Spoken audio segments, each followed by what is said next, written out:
नाजरीन आदाब, मैं समरीन हाजिर हूँ आपके जहन की तस्कीन का सामान यानी मंजर पसे मंजर लेकर। जी हाँ नाजरीन, अपने इस प्रोग्राम के हवाले से हम आपको दिल्ली और उसके आसपास से जुड़ी तमाम सरगर्मियों से रूबरू कराते हैं। वो सभी सरगर्मियाँ जिन्हें आप जानना चाहते हैं या फिर उन लम्हात को दोबारा जीना चाहते हैं।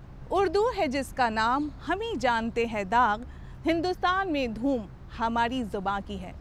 सन 1850 के आसपास ये शेर कहा गया, लेकिन आज इस शेर को कुछ यूं पढ़ा जाता है, उर्दू है जिसका नाम, हम ही जानते हैं दाग, सारे जहां में धूम हमारी ज़बां की है। तो आइए नाजरीन, इस शेर की तस्दीक के लिए हम आपको लिए चलते हैं दिल्ली पब्लिक स्कूल, जहां जश्न बहार ट्रस्ट ने एक मुशायरे का एहतमाम किया। इस मुशायरे में दुनिया भर से अदीब शायरों ने शिरकत की।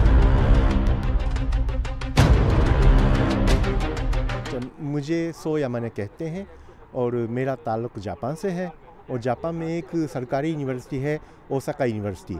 वहाँ शोबा उर्दू में उर्दू पढ़ा रहा हूँ, यानी प्रोफेसर हूँ। और आप लोग हैरान होंगे कि ओसाका यूनिवर्सिटी में शोबा उर्दू को कायम हुए 97 साल हो चुके हैं। 3 साल बाद तो 100 साल जश्न मनाएंगे। तो वहाँ हर साल जापानी तालिब इल्म, हर साल 20 तालिब इल्म दाखिला रहते हैं। तो 4 साल का कोर्स होता है और बीए मुकम्मल कर लेते हैं, बीए उर्दू। तो मुझे तो उर्दू से दिलचस्पी इसलिए हुई थी कि यूनिवर्सिटी में दाखिला लेने से पहले कि मुझे अंग्रेज़ी पढ़ने का शौक़ था। फिर अंग्रेज़ी नावल वगैरह पढ़ता रहा। तो फिर इत्तेफाक से ऐसा हुआ कि एक मुसन्निफ़ है मुल्क लाज आनंद के हिंदुस्तान के हैं। तो मुझे अजीब सा लगा, क्योंकि अदब जो है ना अपनी ज़बान का कोई फूल है, बावजूद उसके कि अपनी सरज़मीन को छोड़ के क्यों अंग्रेज़ी में नावल लिखते हैं। फिर मैंने उर्दू के बारे में, हिंदी के बारे में, हिंदुस्तान की ज़बानों के बारे में मुताला किया। फिर पता चल गया कि मेरे शहर ओसाका में एक यूनिवर्सिटी है, ओसाका यूनिवर्सिटी है, जहाँ शोबा उर्दू है। तो मैंने दाखिला ले लिया। बीए की क्लास में शायरी तो पढ़ाई जाती थी, लेकिन बाज़ औक़ात मेरी समझ में नहीं आती थी। मसलन मीर तकी मीर का, ख्वाजा मीर दर्द का, वो तो समझने में आसानी है, लेकिन वो मिर्ज़ा गालिब का या बाज़ कुछ ऐसे शायर हैं, उनके अशार समझना बहुत मुश्किल है। लेकिन कि 10 साल बाद, 20 साल के बाद कि ज़िंदगी में कभी कभी ऐसा कोई वाक़या होता है, अचानक मुझे शेर याद आ जाता है, हाँ ये शायर ने इसी मौके पे ये शेर कहा है। फिर मुझे शेर व शायरी से ज़्यादा दिलचस्पी हुई। लोग कहते हैं, यहाँ जब भी आता हूँ तो लोग कहते हैं उर्दू का मुस्तकबिल क्या होगा, उर्दू ख़त्म हो रही है, ये है वो है। यानी रस्मुल ख़त यानी लिखाई के हवाले से तो यानी समझने वालों की तादाद कम होती जा रही है, मुझे तो लगता है। लेकिन कि उर्दू के मिजाज को समझने वाले, देखिए कि बॉलीवुड की फ़िल्में हैं, जो फ़िल्मी गीत हैं, इसमें कभी इसका मौजू है ना कि इश्क में कामयाब नहीं होता, हमेशा इश्क में नाकाम होता है। ये फ़िल्मी गीतों में भी कि ये उर्दू का मिजाज है, गज़ल का मिजाज है। जब तक ये उर्दू की गज़ल का, उर्दू शायरी का मिजाज ये लोग पसंद करेंगे, उर्दू ख़त्म नहीं हो सकती। इसी तरह अरब से आए एक शायर ने उर्दू से मोहब्बत का बरमला इजहार किया। आइए देखते हैं एक रिपोर्ट। मेरा नाम है उमर सालिम महदार अल-दरुस। मैं जिद्दा सऊदी अरब से आया हूँ और मैं वकील हूँ, सुप्रीम कोर्ट में वकील हूँ। और उर्दू से मुझे मोहब्बत है, इसलिए कि मैं कराची में उर्दू सीखा हूँ, काउंसलेट में सर्विस करता था और मास्टर डिग्री किया हूँ उर्दू लैंग्वेज में। और उर्दू से बहुत मोहब्बत है, इसलिए मैं आज 20 साल से काम नवाजी के मुशायरों में शिरकत कर रहा हूँ, जश्न बहार में। मैं बुनियादी तौर पे अरबी में लिखता हूँ। हमारे उस्ताद ने कहा कि आप तर्जुमा शुरू करें, क्योंकि अरबी और उर्दू में कोई ज़्यादा फ़र्क नहीं है। जो रस्मुल ख़त हैं और वज़न, काफ़िया, बहूर सारे अरबी की तरह है, कोई इख्तिलाफ नहीं। थोड़े से चंद अल्फाज जो हिंदी अल्फाज हैं, उर्दू को जो खूबसूरती दी गई है हिंदी अल्फाज से, फ़ारसी अल्फाज हैं। अक्सर 55% 60% से ज़्यादा सारे अरबी के अल्फाज हैं। जो आप लोग जो अल्फाज इस्तेमाल करते हैं, इस्तेमाल का लफ्ज़ हैं, मुख्तलिफ़ का लफ्ज़ हैं, अंदाज़े का लफ्ज़, सारे अरबी अल्फाज हैं। तो कोई नई चीज़ नहीं है। मैं एक चीज़ आपको बता दूं कि मुझे दुनिया में जो अवार्ड मिले हैं, जो इज़्ज़त मिली है, जो शोहरत मिली है, उर्दू की सबब से। सबसे पहले अवार्ड मुझे राजीव गांधी का अवार्ड मिला है उर्दू की सबब से। मैं अपने वतन में बहुत बड़ा शायर हूँ, कोई नहीं जानता है, मगर उर्दू की सबब से सारी दुनिया जानती है।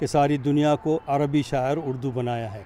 तो उर्दू, इसलिए मैं बार बार आता हूँ हिंदुस्तान उर्दू के लिए। उर्दू जिंदाबाद।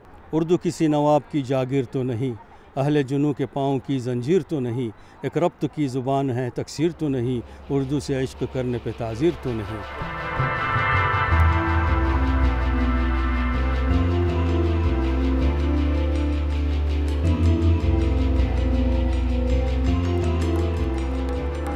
मुशायरा जश्न बहार की सदारत साबिक election commissioner doctor SY Qureshi ने की। इस मौके पर जश्न बहार ट्रस्ट की बानी कामना प्रसाद ने इस मुशायरे के मुताल्लिक हमें बताया। देखिए, जश्न बहार 1999 में बहुत तनावर दरख्तों के आशीर्वाद से शुरू किया गया और इसमें अली सरदार जाफरी, खुशवंत सिंह, MF हुसैन, कुरुतुलैन हैदर और कैफ़ी आज़मी, कुलदीप नायर सब थे शामिल। और हमने उनके आशीर्वाद से फिर ये मुशायरा मुनक़िद किया था पहला, और उस वक्त से आज तक I have never looked back, क्योंकि लोग इतने आशिक हैं अपनी ज़बान के कि मुझे इसका मौका ही नहीं मिला कि कभी पीछे मुड़ के देखूं, न जी चाहा। और हर साल हम जश्न बहार मुशायरा दिल्ली में और किसी मुख्तलिफ़ शहरों में मुनक़िद करते हैं। इस दफ़ा यहाँ से कलकत्ते जा रहे हैं। इस मुशायरे में कनाडा से आए हुए अशफाक हुसैन ने अपने ख़यालात का इजहार करते हुए कहा, देखिए, ये जो जिस दौर में हम रह रहे हैं, गुज़िश्ता जो निसफ़ सदी है, 50 साल का अर्सा मैं कहूँगा, उसमें जो है तारीख़ इंसानी में मिडिल क्लास लोगों की इतनी बड़ी हिजरत, इतना बड़ा migration just for economic reason कभी भी नहीं हुआ हिस्ट्री में, पहली दफ़ा हुआ है। तो ये ज़्यादातर जाने वाले जो लोग हैं इनमें मिडिल क्लास के लोग थे। ज़ाहिर है कि लिटरेचर, कल्चर, ये मसला है मिडिल क्लास के लोगों का। बहुत जिनके पास पैसा है वो दे कैन बाई एनीथिंग, और जिनके पास पैसा वैसा कुछ नहीं है वो उनका ये मसला नहीं, वो रोटी पर है। तो इतनी बड़ी मिडिल क्लास पॉपुलेशन जो है वो जब गई है, तो पहले तो वो उनका फर्स्ट मसला तो ये था कि खुद वहाँ पाँव जम जाएँ रोज़गार के हवाले से। उससे जब वो सब हो गया तो फिर उनको ख्याल आया कि कुछ अपने कल्चर और अपने अदब के लिए कुछ काम करें। तो अब उस फेज़ में है जहाँ एक पूरी जनरेशन जो है गुज़श्ता 25-30 साल से अदबी और कल्चरल एक्टिविटीज़ में इन्वॉल्व है। तो कनाडा भी अमेरिका की तरह, बरतानिया की तरह एक मुल्क है जहाँ पर ये एक्टिविटीज़ रहती हैं। वहीं दूसरी तरफ उर्दू से मोहब्बत का इजहार करते हुए शबीना अदीब ने यूँ कहा, मैं समझती हूँ कि इस नाजुक हालात में ये मुशायरे हों या कवि सम्मेलन, ये एक बहुत बड़ा काम करते हैं, क्योंकि ये तहज़ीब को, अदब को तो ज़िंदा रखते ही हैं और साथ उन हालात पर भी रोशनी डालते हैं जो लोग जहर उगलने का काम करते हैं। तो उसमें भी ये मैसेज देने का काम करते हैं कि आइए हम लोगों को मोहब्बतों का एक पैगाम दें। मैं भी चाहती हूँ कि मैं गुफ्तगू न करके शेर के ज़रिए से उस बात को कहूँ। एक शेर है मेरा कि मुझे देखना है किससे, इस मुशायरे और कवि सम्मेलन के ज़रिए से, इसका अपना मिशन, इसका अपना मकसद, उसके ज़रिए से मेरा एक शेर है कि मुझे देखना है किससे मेरा शहर होगा रोशन, मुझे देखना है किससे मेरा शहर होगा रोशन, वो मकान जला रहे हैं मैं दिए जला रही हूँ। मंजर भोपाली ने भी अपने ख़यालात का इजहार कुछ इस तरह से किया। मोहब्बतों के चिरागों की ज़िंदगी कम है, मोहब्बतों के चिरागों की ज़िंदगी कम है, दिए जलाओ के दुनिया में रोशनी कम है। देखिए, पूरी दुनिया में इस वक्त मुशायरे मुनक़िद हो रहे हैं जो कभी नहीं हुए, इतनी बड़ी तादाद में मुशायरे मुनक़िद हो रहे हैं। मगर न जाने क्यों लोगों को ये ऐसा लगता है कि उर्दू धीरे धीरे ख़त्म हो रही है या उर्दू तरक्की नहीं कर पा रही है। मैं समझता हूँ कि उर्दू इसके लिए ये वक्त बहुत अच्छा है, ये समय उर्दू का है। और यहाँ हिंदुस्तान में तो उर्दू पूरी तरह महफूज है और ख़ूब तरक्की कर रही है। हर सूबे में तकरीबन 12-13 सूबों में उर्दू एकेडमियाँ हैं और दूसरे उर्दू कौंसल हैं, मौलाना आज़ाद यूनिवर्सिटी है, उर्दू यूनिवर्सिटी है। तो अब इससे ज़्यादा और क्या चाहिए। और पढ़ने वालों की तादाद भी लाखों में, करोड़ों में है। तो उर्दू से मोहब्बत करने वाले सिर्फ एक ही विशेष वर्ग के लोग नहीं हैं, बल्कि पूरी कौम, हिंदुस्तानी कौम उर्दू से मोहब्बत करती है और उर्दू को यहाँ कोई ख़तरा नहीं है। जहाँ तक मुशायरों का सवाल है कि मुशायरे का मकसद क्या है, तो मैं समझता हूँ कि इस वक्त मुशायरे का मकसद सिर्फ मोहब्बत है और मोहब्बत है और मोहब्बत है और इश्क करते रहो उर्दू ज़बान से। देखिए, अमेरिका में शायरी या किस तरह से मैं साइंस का तालिब इल्म था। मैंने ज़िंदगी में कभी उर्दू नहीं पढ़ी। मैं वहाँ जाने के बाद हम लोगों ने एक अलीगढ़ एसोसिएशन बनाई थी 1975 में। कुल 20-25 लोग थे, लेकिन हमारे मंसूबे बड़े थे, तो हमने सोचा कि हम लोगों को एक कम्युनिटी चाहिए। जहाँ तक मेरा शायरी का ताल्लुक़ है, वो ये हुआ कि मुझे शौक़ तो था। आज़मगढ़ में जिस माहौल में मैं पढ़ा था, उर्दू तो हमारे प्राइमरी स्कूल में थे जब ही ख़त्म हो गई थी क्लासेस से, लेकिन वहाँ माहौल बहुत अच्छा था, अदबी था। अलीगढ़ में आए तो बहुत बड़े बड़े नाम उस वक्त यूनिवर्सिटी में थे, तो मेरे अंदर एक चीज़ थी। और फिर उसके बाद 1975 से हम वहाँ मुशायरे करा रहे हैं, तो उसमें शायरों से मिल कर के और धीरे धीरे हुआ। फिर कभी आदमी को ज़िंदगी में कहा झटके लगते हैं, हमको ज़रा देर में लगा, तो हमने भी थोड़ी बहुत शायरी शुरू कर दी। तो ज़बान जो है वो ज़रूरत के तहत हो गई है। तो अब ज़रूरत की ज़बान सिर्फ रह गई अंग्रेज़ी। तो इवन यूरोप की बड़ी ज़बानें जो थी, इटालियन है, आपकी ग्रीक है, ये कल्चरल लैंग्वेज बन गई। तो उर्दू एक कल्चरल लैंग्वेज है ना। अमेरिका का ज़रूरत जो है, अमेरिका की 23 यूनिवर्सिटीज़ में उर्दू पढ़ाई जाती है।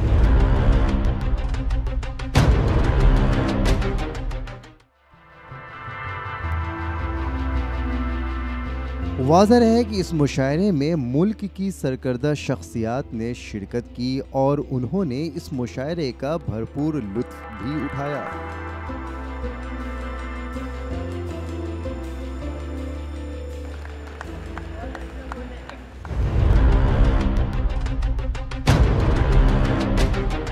तो नाज़रीन, देखा आपने कि किस तरह से उर्दू अपनी मकबूलियत हासिल कर रही है। किसी ने सच ही कहा है, वो करे बात तो हर लफ्ज़ खुशबू आए, वो करे बात तो हर लफ्ज़ खुशबू आए, ऐसी बोली वही बोले जिसे उर्दू आए। दोस्तों, दिल्ली न सिर्फ एक राजधानी है, बल्कि हिंदुस्तान का दिल है। जितने अदबी सकाफ़ती प्रोग्राम यहाँ मुनक़िद किए जाते हैं, वो शायद ही कहीं और होते हों। तो चलिए आपको भी दिखा देते हैं इन्हीं प्रोग्रामों की एक झलक। नाज़रीन, गुज़श्ता दिनों आर्या समाज ने एक कवि सम्मेलन का इनाक़ाद किया, जिसमें उन्होंने अपने ख़यालात का इजहार करते हुए अपने कविताओं से सामीन को महजूज़ किया और एक पैगाम भी दिया। मौत तो कायरों की होती है दोस्तों। शहादत में हमें अपना नाम लिखाना पड़ेगा, शहादत में हमें खुद अपना नाम लिखाना पड़ेगा। जिंदगी लौट नहीं आएगी, हमें खुद बुलाना पड़ेगा। इनकलाब आएगा नहीं लाना पड़ेगा। कि आंगन में चिड़ियों का आना जाना बंद हुआ, सुने सुने देखो आज घर द्वार हो गए।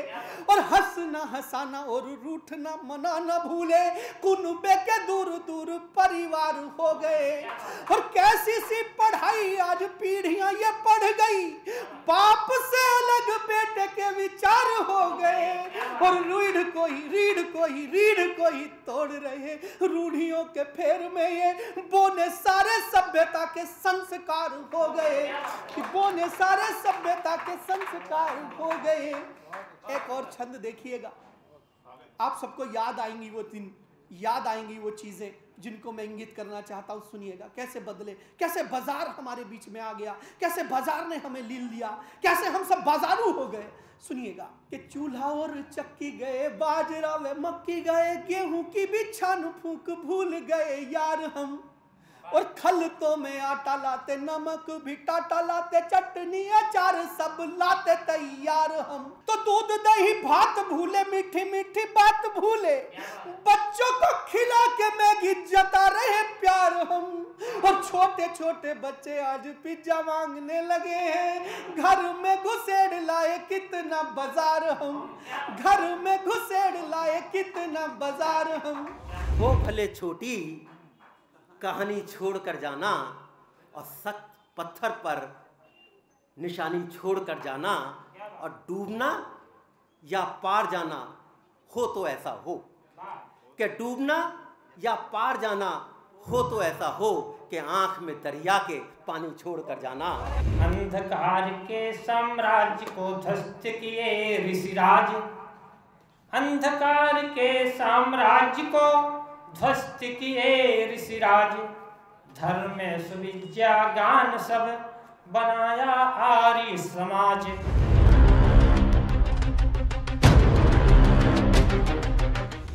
तो चलिए अपने इस प्रोग्राम के सफ़र को आगे बढ़ाते हैं और आपको लिए चलते हैं दिल्ली उर्दू अकेडमी, जहां 5 रोज़ा नए पुराने चिराग का जलसा हुआ।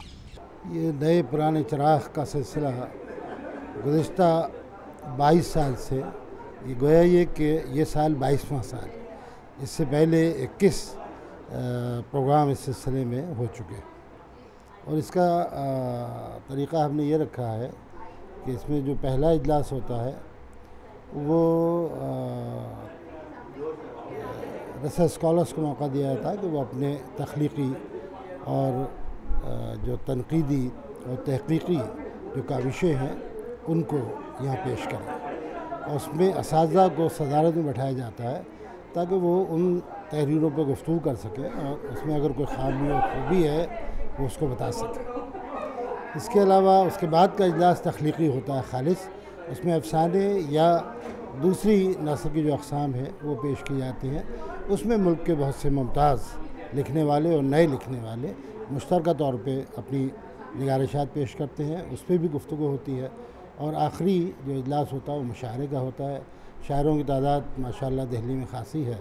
तो बहरहाल ये जब शुरू हुआ था तो ये सहरोज़ा होता था, उसके बाद ज़रूरत महसूस की गई कि इसको एक दिन और बढ़ाया जाए तो 4 रोज़ा हुआ, और इस बार मैंने ज़रूरत महसूस की जैसे कि डिमांड थी तो इसको 5 रोज़ा किया गया। इस जलसे में तनकीद निगार, तख्लीक़कार और शायरों ने शिरकत की। मुशर्रफ आलम ज़ौक़ी से जब फ़िक्शन के हवाले से बात की तो उन्होंने हमें ये बताया। अच्छा फ़िक्शन लिखने के लिए सबसे ज़रूरी है मुताला। जब आप दुनिया को समझना चाहते हैं, जब आप एक ज़िंदगी को समझना चाहते हैं, तो मुझे लगता है कि बग़ैर मुताला के आप फ़िक्शन नहीं लिख सकते। मैं बार बार कहता हूँ कि फ़िक्शन के पीछे एक बड़ा विज़न होना ज़रूरी है। तो बड़ा विज़न कैसे आएगा? अगर आपने जोग्राफिया का मुताला नहीं किया है, अगर आपने तारीख़ का मुताला नहीं किया है, अगर आपने मॉडर्न साइंस का मुताला नहीं किया है, तो आप इस दुनिया का मुताला कैसे करेंगे? एक बात और भी है कि फ़िक्शन का जो बुनियादी मंत्र है आज के दौर में वो है सियासत, सियासी शऊर। जब तक हमारे पास गहरा सियासी और समाजी शऊर ना हो, हम एक अच्छा फ़िक्शन नहीं लिख सकते हैं। इसलिए अच्छा फ़िक्शन लिखने के लिए, ख़ासकर नए लोगों के लिए, नई नस्ल के लोगों के लिए ये ज़रूरी है कि वो खूब मुताला करें, और मुताला सिर्फ़ अच्छे फ़िक्शन का नहीं करें बल्कि वो फ़लसफ़े का मुताला करें, वो इल्म नफ्सियात का मुताला करें, वो साइंस का मुताला करें, वो देखें कि हमारा मुस्तकबिल कहाँ जा रहा है, हम कहाँ हैं, हमारा आने वाला मुस्तकबिल क्या है, क्योंकि मुस्तकबिल की तारीफ़ बदल रही है। जी हाँ नाज़रीन, ज़ौक़ी साहब ने बिल्कुल सही फरमाया कि अगर आप कुछ लिखना या कहना चाहते हैं तो उसके लिए आपका मुताला मजबूत होना चाहिए। आपका मुताला जितना मजबूत होगा उतनी ही आपकी कलम और ज़बान में तासीर पैदा होगी। तो इस 5 रोज़ा तनकीदी, तख्लीक़ी और शेरी इजलास में और क्या क्या हुआ, आइए देखते हैं एक रिपोर्ट। उर्दू अकादमी के 5 रोज़ा जलसे में आए हुए मेहमानों ने अपने ख्यालात का इजहार कुछ इस अंदाज में किया। शायरी में जो यकसानियत है उसका एहसास होता है, और शिकायत भी रहती है लोगों को कि सब लोगों की शायरी यकसा है, लेकिन ये आप लोगों के अफसाने सुनने के बाद ये एहसास हुआ कि कहानियों में यकसानियत नहीं है। बहुत अहम बात है ये। सबकी अपनी सोच है, सबकी अपनी फ़िक्र है, सबका अपना लहजा है, सबका अपना अंदाज़ है और सबका अपना तरीक़ा है पढ़ने का। मैंने 12 बरस हिमालय में और तिब्बत में काम किया है और मेरा काम यही था कि मैं परी कथाएँ, लोक कथाएँ, जो कहानियाँ लोग खुद गढ़ते हैं और सुनाते हैं, उनको जमा कर रही थी, उनको डॉक्यूमेंट कर रही थी, क्योंकि धीरे धीरे ये चलन ख़त्म होता जा रहा है कि दादी और नानी या कोई बुज़ुर्ग कहानी सुनाए बच्चों को और उससे बच्चों की एक तरह से एक अलग तरह की परवरिश हो, एक तरह का किरदार उनका बने। इस कोशिश में इन 12 सालों में मैंने देखा कि कहानी किस तरह से रूप बदलती है। कहानी का एक वर्जन नदी के इस पार होता है और नदी आप पार कर जाइए तो वही कहानी दूसरी तरह से ख़त्म होती है, उसमें दूसरे किरदार जुड़ जाते हैं। मुख्तसर सी कहानी बहुत फैल जाती है, उसमें नए किरदार आ जाते हैं, उसमें नए वाक़यात जुड़ जाते हैं और वो बुनियादी कहानी लेकिन एक ही रहती है। मसला ये है कि उर्दू का ओरल ट्रेडिशन है। ओरल ट्रेडिशन के बाद ज़बानी बयानिया, ज़बानी हिकायत, अगर हम किसी चीज़ को पेश करते हैं तो किस अंदाज से पेश कर रहे हैं। हमारे तालिब इल्म जब पढ़ रहे हैं किसी मकाले को तो किस अंदाज से पढ़ रहे हैं। क्या कोई तलफ़्फ़ुज़ की गलती तो नहीं हो रही है, क्या वो मुहावरे की गलतियाँ तो नहीं हो रही हैं, या शायरी जो पेश कर रहे हैं, जो कलाम पेश कर रहे हैं, गज़लें पेश कर रहे हैं, उसमें कोई साफ़ तो नहीं है, कोई कमी तो नहीं है। नए पुराने चिराग में एक तरबियत दी जाती है और इसी तरबियत के सहारे आहिस्ता आहिस्ता जो है वो बड़े कलमकार बन जाते हैं। यहाँ जो 5 रोज़ा सेमिनार हुए हैं ये बहुत ही अच्छा सेमिनार रहा है। इसमें नए पुराने तमाम तख्लीकारों को पढ़ने का मौका मिला। इसमें हमारे ख़ास करके जो नए तख्लीकार हैं उनको बहुत कुछ सीखने का मौका मिलेगा यहाँ से, और हमसे जो सीनियर लोग हैं उनसे भी हम लोग कुछ ना कुछ सीखते हैं।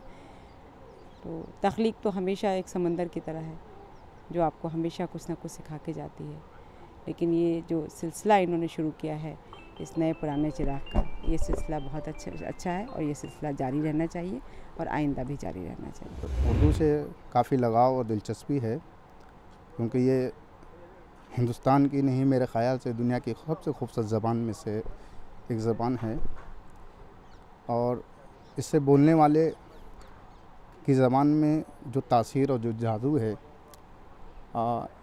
इससे मुझे एक शेर मैंने कहा इसके ऊपर कि क्या बताएं वो कैसा बोलता है, क्या बताएं वो कैसा बोलता है, ज़बान उर्दू है मीठा बोलता है। नए हालात के पेश नज़र मेयार बदला है, स्टूडेंट्स का मेयार बदला है और जाहिर है कि लिखने वाले जो हैं वो नए लिखने वाले अपने जो गिरदोपेश है उसी माहौल से वो लेते हैं। ज़ाहिर माहौल बदला है तो मेयार भी बदला है, तमाम चीज़ें बदली हैं और उस ज़माने में ये सब नहीं था। और पिछले 5 साल से जो हालात हुए हैं सोसाइटी पे जो जिनका असर है उसका असर लिखने वालों पर भी पड़ा है। और ये तो लिखने वालों की बात हो गई, लेकिन मेयार की बात करता हूँ, मेयार भी उसको उस हिसाब से पुराने लोगों को देख रहा हूँ कि वो कुछ उसको बनाने की कोशिश कर रहे हैं, नए लोग भी काफ़ी अच्छे तरीके से बना रहे हैं। अब ज़रूरत इसी बात की है कि उर्दू के मेयार की तरफ ज़्यादा ख्याल और ध्यान देना चाहिए और यूनिवर्सिटीज़ में इसका बहुत अच्छा काम हो रहा है।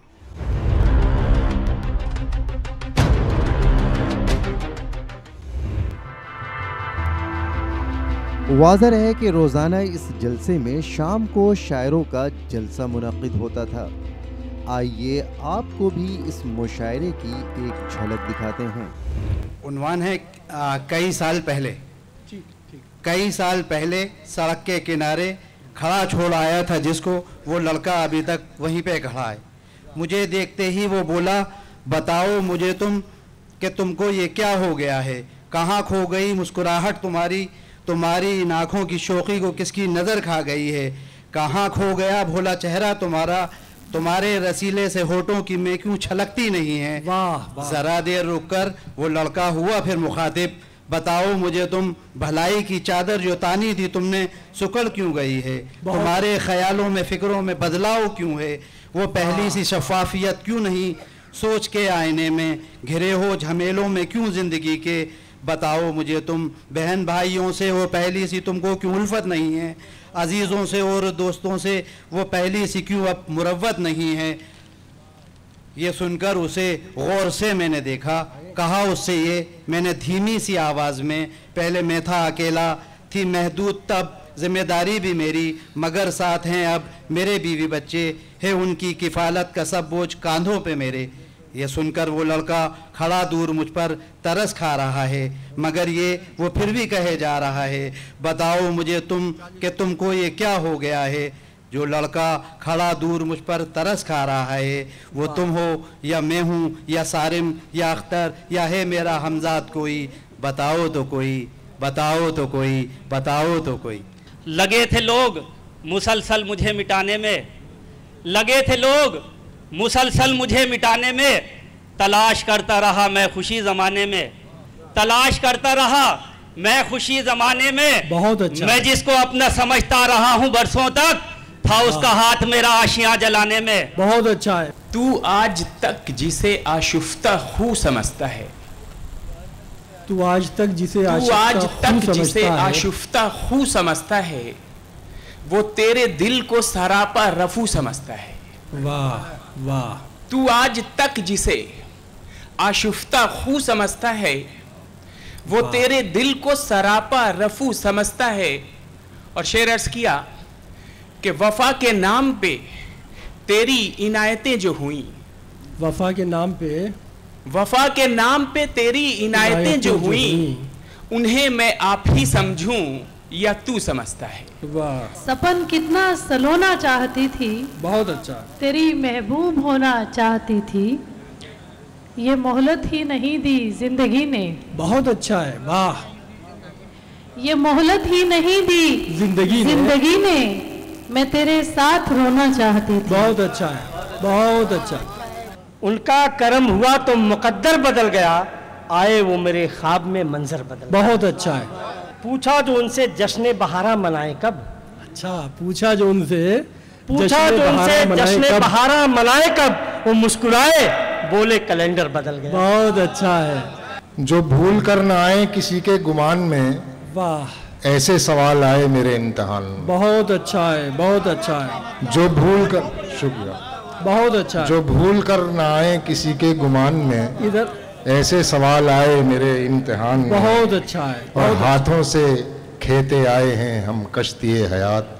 वाह वाह। हाथों से खेते आए हैं हम कश्ती हयात, बचपन में आग लग गई थी बादबान में। अरे वाह वाह वाह।